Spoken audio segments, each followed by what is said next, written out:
Class करें शुरू फिर? यस सर कर दें। अच्छा अच्छा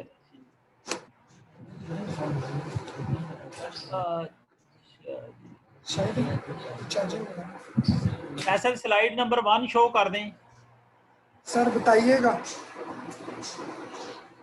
मैंने नंबर वार करके हम बस ठीक है ठीक है। स्लाइड नंबर 1 यहाँ से शुरू करें। एक मिनट सर। सेक्शन 1.7 है जी। सेक्शन 1.6 तक आपको होमवर्क दे दिया था, अभी 1.7 से शुरू करते हैं। एक मिनट सर मुझे देखने में कौन सा पहला पेज है। हाँ जी, एन इंडेक्स्ड स्लाइड नंबर 1। ठीक है सर, ये वाली सर। ये यही है बिल्कुल 1। An index set of vectors v1 v2 vp in Rn। अब Rn में जो वेक्टर हैं, R2 में जो वेक्टर हैं, R3 में जो वेक्टर हैं, ये मैं आपको पता भी होना चाहिए। Rn का जो वेक्टर है इसका मतलब इसमें कॉलम एक होगा, n रोज होंगी। तो ये v1 v2 v3 vp जो हैं इनमें n रोज हैं और एक कॉलम है। Are set to be linearly independent. ये वेक्टर्स लीनियरली इंडिपेंडेंट कब होते हैं? अगर आप c1 v1 plus c2 v2 plus cp vp को इक्वल टू 0 पुट करें और तमाम कांस्टेंट c1 c2 cp 0 आ जाएं, तो ये set of vectors linearly independent हो जाएगा। अगर एक ci भी नॉन जीरो हो गया तो ये set of linearly dependent vectors हो जाएगा। ठीक है जी। एग्जांपल नंबर 1 कहता है चेक करें कि v1 v2 v3 linearly dependent हैं या लीनियरली इंडिपेंडेंट हैं। तो क्या करना है, v1 को c1 के साथ मल्टीप्लाई करके, v2 को c2 के साथ, v3 को c3 के साथ मल्टीप्लाई करके इक्वल टू 0 पुट कर दें, या इसकी ऑगमेंटेड मैट्रिक्स बना लें, एचिलॉन फॉर्म निकाल लें। एचिलॉन फॉर्म में आखिरी लाइन 0 आ गई है। इसके इनफाइनाइट सॉल्यूशंस हैं और हमने इसको सॉल्व करना है c1 c2 c3 के लिए। तो c1 c2 c3 जो है वो आपके एक नॉन जीरो लाजमी आ जाएगा, क्योंकि जब आप सेकंड इक्वेशन को सॉल्व करेंगे तो वो क्या बनेगी, -3c2 -3c3 is equal to 0। वहां से c2 या c3 में से एक नॉन जीरो आ जाएगा। So this is the set of linearly dependent vectors. समझ आ गई? नेक्स्ट स्लाइड पर आ जाएं। ये देखें, इसको कंप्लीटली सॉल्व करके दिखाया हुआ है। ये x1 x2 x3 जो है ये आपके c1 c2 c3 हैं। तो x3 फ्री है, x2 जो है c2 जो है वो -c3 है। -c3 का मतलब है कि उसमें से -1 कॉमन निकाल लें। तो ये देखें नीचे c1 c2 c3 की वैल्यूज क्या आ रही हैं। c1 की वैल्यू 2 आ रही है, नीचे x1 आपका c1 है, c2 की वैल्यू -1 आ रही है, c3 की वैल्यू 1 आ रही है। ये तो तीनों ही नॉन जीरो हो गए। So the vectors are linearly dependent. अच्छा जी, मैट्रिक्स के कॉलम्स। अब चूंकि हम सारा काम लीनियर अलजेब्रा में मैट्रिक्स के साथ करना चाहते हैं, तो मैट्रिक्स के कॉलम्स लीनियरली इंडिपेंडेंट कब होते हैं? m क्रॉस n मैट्रिक्स हो तो m रोज होंगी, n कॉलम्स होंगे। अगर मैट्रिक्स के कॉलम्स को आप a1 a2 an को c1 c2 cn से मल्टीप्लाई करके 0 के इक्वल पुट करें और c1 c2 cn तमाम 0 आ जाएं, तो फिर मैट्रिक्स के कॉलम्स भी लीनियरली इंडिपेंडेंट हो जाएंगे।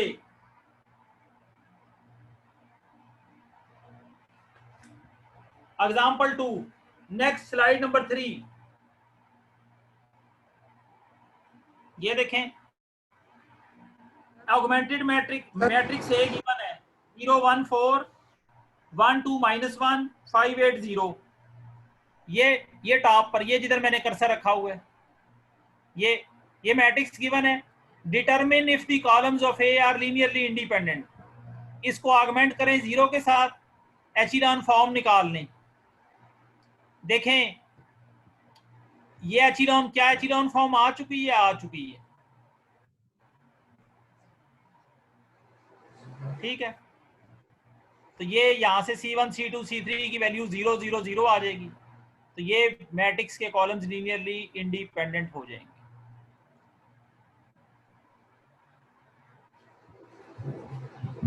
A set containing only one vector is always linearly independent if and only if v is not non zero vector हो,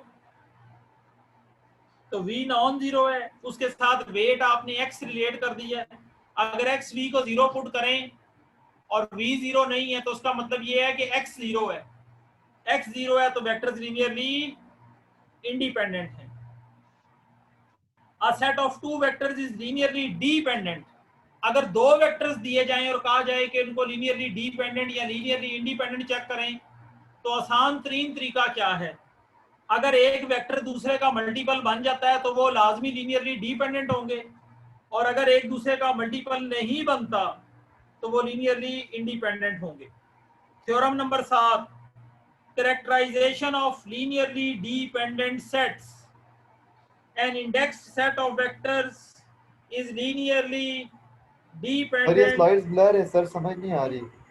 जी सर ये स्लाइड्स ब्लर है, समझ ही नहीं आ रही क्या लिखा हुआ है, समझ नहीं आ रही कि क्या लिखा हुआ है सर। ये थ्योरम नंबर 7 करेक्टर, ये अपने व्हाट्सएप ग्रुप पर भी चेक करें ना, उधर भी भेज दी है। आप ग्रुप में ऐड हैं? जी सर, सर ग्रुप में ऐड हूँ, मैं कह रहा हूँ कि ये ब्लर है तस्वीरें। हाँ, ये यहाँ पर तो शायद स्लाइड में तो नजर ना आए, लेकिन आप अपने व्हाट्सएप में भी भेजी हुई है, वहां से इसको पढ़ लें।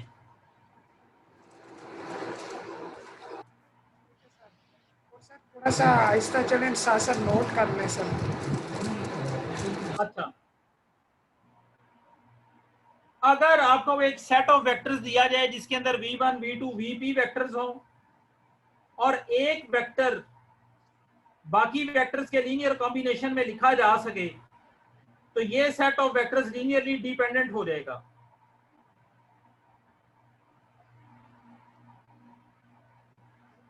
ठीक है, थ्योरम नंबर 7 ये है।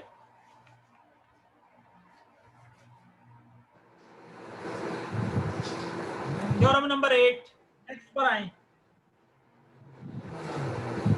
थ्योरम नंबर 8 इंपॉर्टेंट है। अगर आपके पास vectors, if a set contains vectors, if a set contains more vectors than the entries in each vector।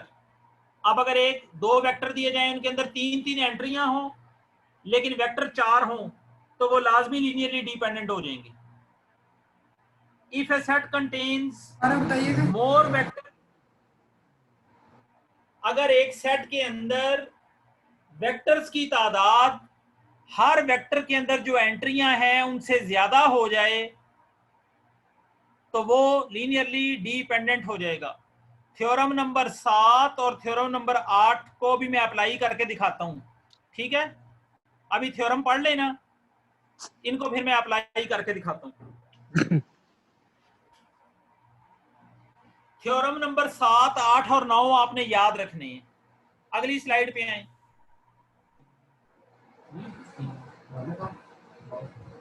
Theorem number 9, if a set contains vector, if a set of vectors contains the zero vectors, then it is linearly dependent। अब मैं आपको जुबानी सुनाता हूं theorem number 7 क्या है। Theorem number 7 ये है कि अगर आपके पास v1 v2 vp set of vectors हो और उसमें से एक वेक्टर बाकी वेक्टर्स के लीनियर कॉम्बिनेशन में लिखा जा सके, तो वो सेट लीनियरली डिपेंडेंट हो जाएगा। थ्योरम नंबर 8 ये है कि अगर वेक्टर्स की तादाद हर वेक्टर में होने वाली एंट्रियों से ज्यादा है,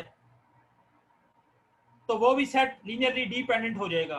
और थ्योरम नंबर 9 क्या है कि अगर आपको दिए जाए v1 v2 vp और उसमें vp जीरो वेक्टर हो, जो मुकम्मल जिसकी एंट्रियां तमाम जीरो हों, तो वो वेक्टर भी लीनियरली डिपेंडेंट हो जाएगा। आए जी नीचे example, see example 6 on page 69। नीचे आए, स्लाइड ऊपर करें। हाँ जी, ये देखें बी के अंदर वेक्टर्स की तादाद कितनी है, ए के अंदर वेक्टर्स की तादाद कितनी है 4, और हर वेक्टर में एंट्रियां कितनी है 3। तो थ्योरम नंबर 8 अप्लाई करें, ये set of vectors linearly dependent हो जाएगा। बी में आ जाएं, बी में आपके पास वेक्टर्स की तादाद कितनी है 3 और हर एक के अंदर एंट्रियां भी कितनी है 3, लेकिन इसके अंदर एक वेक्टर 0 0 0, दरमियान वाला वेक्टर पूरा 0 है, ये पूरा 0 वेक्टर है। इस वजह से ये लीनियरली डिपेंडेंट हो जाएगा। ये थ्योरम नंबर 9 की एप्लीकेशन है, linearly dependent bye theorem 9। 4 vectors 3 entries, apply theorem 8 इसके ऊपर।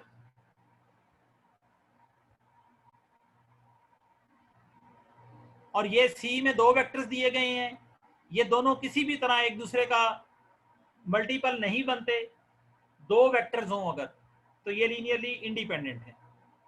ठीक है, एग्जाम्पल नंबर 6 पेज नंबर 69 से थ्योरम नंबर 8, 7, 8, 9 की एप्लीकेशन है।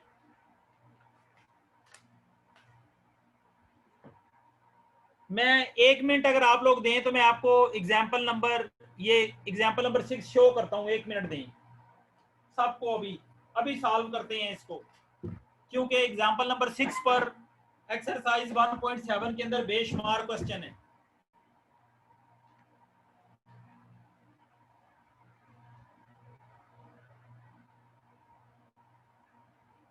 एक स्लाइड में आपको भेज रहा हूं, जरा ये देखें।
हाँ जी बच्चों, एक स्लाइड पहुंची आप लोगों को?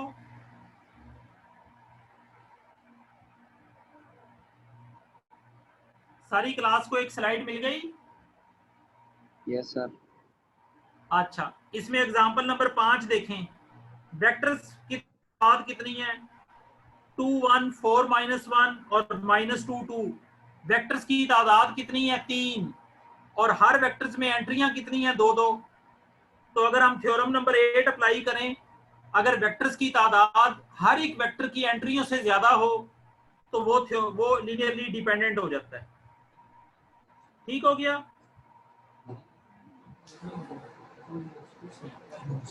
अब आ जाए एग्जाम्पल नंबर 6 के ऊपर। एग्जाम्पल नंबर 6 में ए, बी और सी 3 एग्जाम्पल्स आपको दी गई हैं। हाँ जी, ए वो कहता है कि बताएं कि ये लीनियरली डिपेंडेंट है या इंडिपेंडेंट है। कैसे पता चलेगा? ए के अंदर वेक्टर्स की तादाद 4 है, एंट्रियां आपके सामने लिखी हुई हैं, और हर वेक्टर में एंट्रियां 3, 3 हैं। तो अगर हम थ्योरम नंबर 8 अप्लाई करें तो ये लीनियरली डिपेंडेंट हो जाएगा। हाँ, यही वाली एग्जाम्पल मैंने अभी भेजी है, ये जो अभी स्लाइड फैसल शो की है ना, जो अभी स्लाइड भेजी है, ये आप अगर आप सामने ले आए तो एग्जाम्पल नंबर 6 पेज 76 पर क्लियर हो जाएगी। 1 मिनट सर, मैं अच्छा,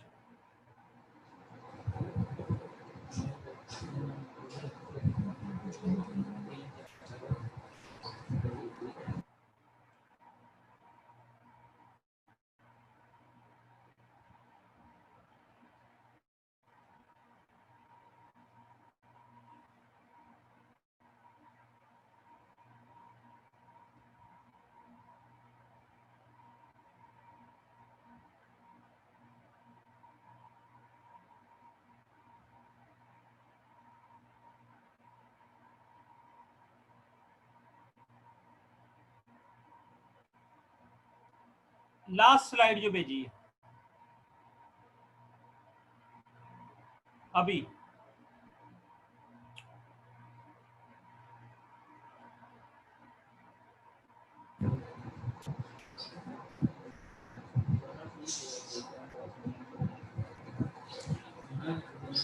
ये वाली, इसका ए पार्ट देखें।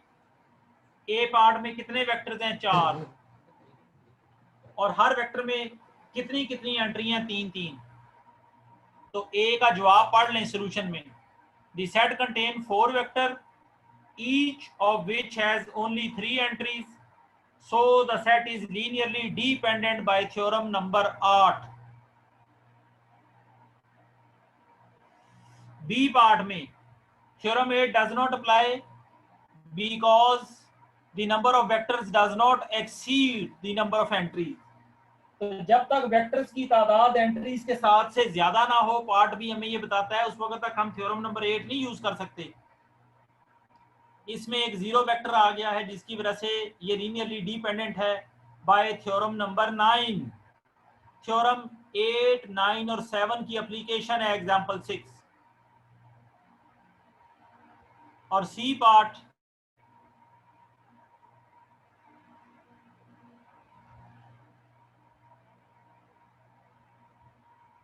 सेकंड वेक्टर में से अगर हम -3/2 कॉमन निकाल लें तो फर्स्ट वेक्टर बन जाता है। So these are the linearly, if one vector is the multiple of other then they are the linearly dependent vectors. Sir ये सी पार्ट समझाइएगा सर दोबारा। सी में जो सेकंड वेक्टर है उसको लिख लें एक तरफ, और फर्स्ट वेक्टर जो है ना 2, 4, 6, -2, 4, 6 और 10 वाला, इसको 3/2 से मल्टीप्लाई कर दें, -3/2 से, तो -2 से -2 कैंसिल हो जाएगा और ये वेक्टर दोबारा बन जाएगा 3, 6, 9 और 15। बन जाएगा कि नहीं बन जाएगा? बन जाएगा सर। फिर ये लीनियरली डिपेंडेंट है।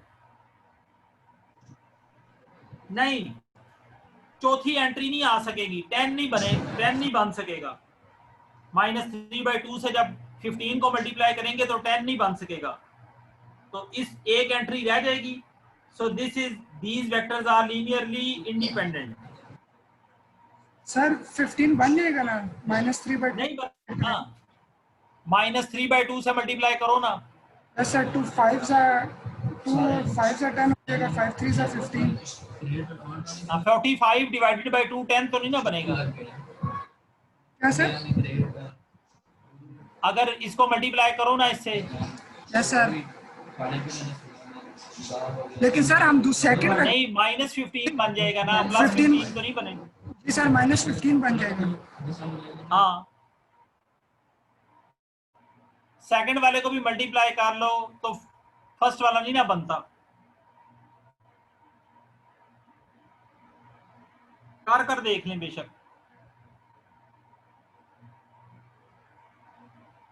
क्यों जी, फर्स्ट वाले को -3/2 से मल्टीप्लाई करें तो सेकंड वाला बन जाता है,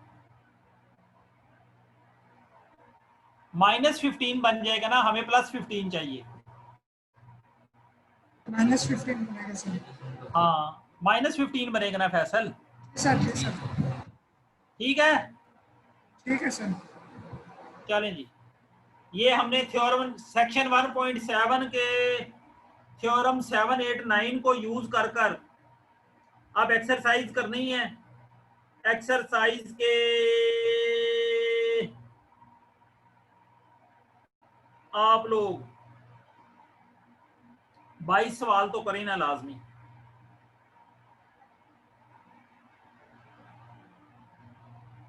पहले 22 करें, उसके बाद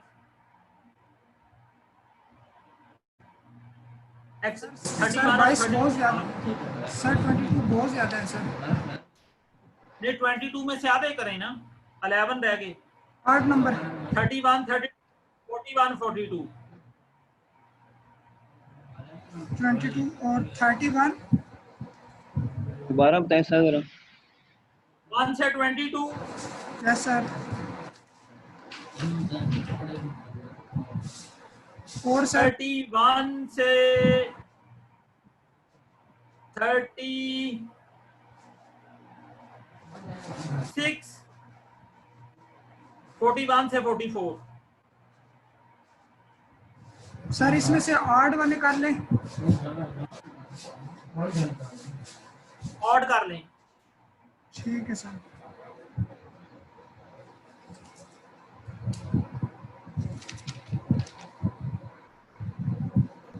काफी है सर आज के लिए।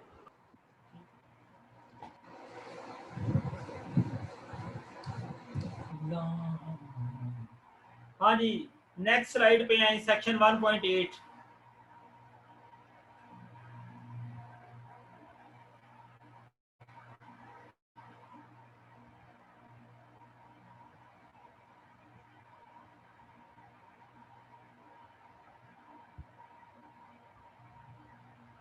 Consider the vector equation Ax is equal to B.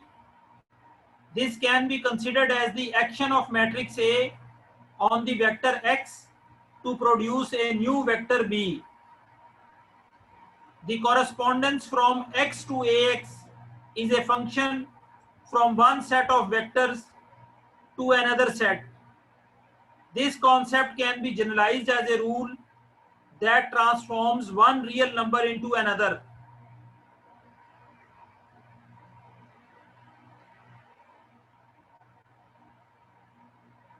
उसके बाद फिर डेफिनेशन है, a transformation T from Rn to Rm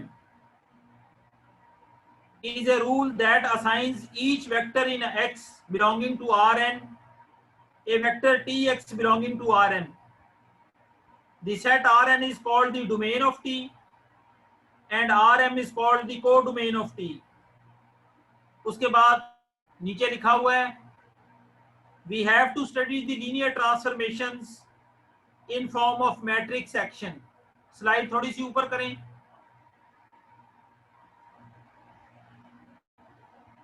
slide ऊपर करें बच्चा, ये जो सर्कल में लिखा हुआ है,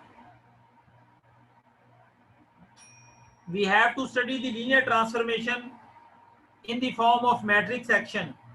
मैट्रिक्स ट्रांसफॉर्मेशन क्या होती है? Now we shall discuss the mapping associated with a matrix multiplication. For each x belonging to Rn, Tx is computed as Ax, where A is an m cross n matrix. For simplicity, we use the notation x going to Ax. In short, if T is a mapping from Rn to Rm, for every x belonging to Rn, there exists a Tx belonging to Rm and is called the image of x under T. And we have to compute Tx as Ax, where A is an m cross n matrix. T mapping हो रही है Rn से Rm के ऊपर और A matrix का order है m cross n।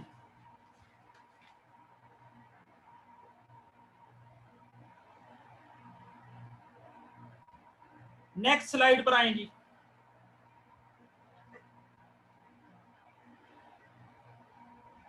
Image of T क्या होगा? x के ऊपर t ऑपरेट करेंगे तो इमेज ऑफ x बन जाएगा। हाँ जी, ए मैट्रिक्स आपको गिवन है 1 3 -1। स्लाइड के ऊपर आए बिल्कुल। ए वेक्टर गिवन है 2 -1 और बी वेक्टर गिवन है 3 2 -5। Define a transformation T from R2 to R3 by the following action. T of x is equal to A of x. Tx और Ax कैसे एक्ट करते हैं? Tx को जब हम A और x को मल्टीप्लाई करेंगे तो ये बन जाएगा x1 - 3x2 सर +3। जी सर थोड़ा सा क्वेश्चन समझा दें कि इसमें करना क्या है सर। मैं बता रहा हूं ना, ए मैट्रिक्स गिवन है, ए वेक्टर गिवन है, बी वेक्टर गिवन है, मैट्रिक्स ट्रांसफॉर्मेशन की डेफिनेशन गिवन है। Capital T is from R2 to R3, ऊपर वाली लाइन पे फैसल ये, और T of X is equal to A of X. ये टी ऑफ एक्स बराबर है ए ऑफ एक्स के। कैसे? देखो ए मैट्रिक्स आपको गिवन है, इसको x1 x2 के ऊपर ऑपरेट कर दो। पहली मैट्रिक्स में कितने कॉलम है? 2। दूसरी में कितनी रोज हैं? 2। ये मल्टीप्लाई हो सकती हैं? हो सकती हैं। जब इनको मल्टीप्लाई किया तो ये राइट हैंड साइड पर जो आ गया x1 माइनस 3x2, बिल्कुल ठीक। ये जो आ गया, ये क्या आ गया? ये t ऑफ x की डेफिनेशन आ गई। बस अब t की ये डेफिनेशन यूज करनी है u के ऊपर और a के ऊपर और b के ऊपर। हाँ जी, t of u is t of a is equal to a of a. Find t of u, the image of u under the transformation t. tu is equal to au, जैसे ऊपर था ना t of x is equal to a of x, इस तरह से t of u किसके बराबर हो जाएगा? a of u के। a गिवन है, u गिवन है, इन्हें मल्टीप्लाई करें तो आंसर आ जाएगा 5 माइनस 1 और माइनस 9। ये एंड पे लिखा हुआ है, ये जहां पर मैंने कर्सर रखा हुआ है,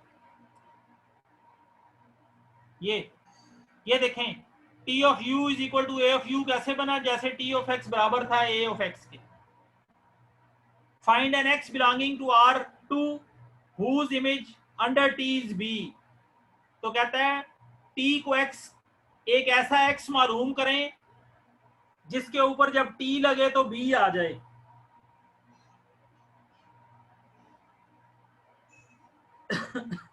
तो t ऑफ x दरअसल किसके बराबर है? b के, लेकिन t ऑफ x बराबर है a ऑफ x के। तो a को x के ऊपर ऑपरेट करें और b के बराबर रख दें, इसकी एचिलॉन फॉर्म निकालें।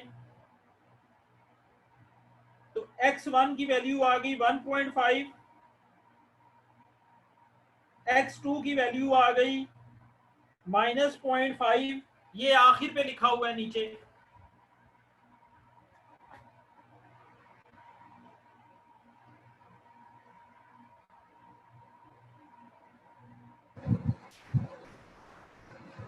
और x3 है, फ्री वेरिएबल है।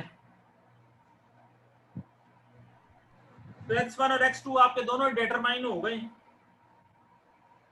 वो x मालूम कर लिया है जिसको जब a से मल्टीप्लाई करेंगे तो b जवाब आएगा। सर ये थोड़ा सा, ये आखिर पर एक नोट लिखा हुआ है, ये जरा पढ़ें गौर से।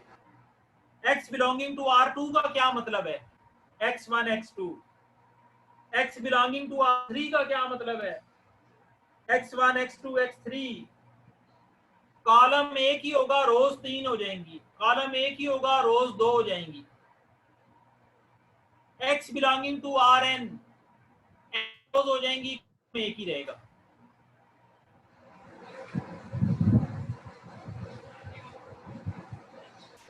ठीक है सर ये थोड़ा सा एक, यही थ्योरम नंबर 7, 8 और 9 में जो हमने नोट यूज करना था वो ये वाला था।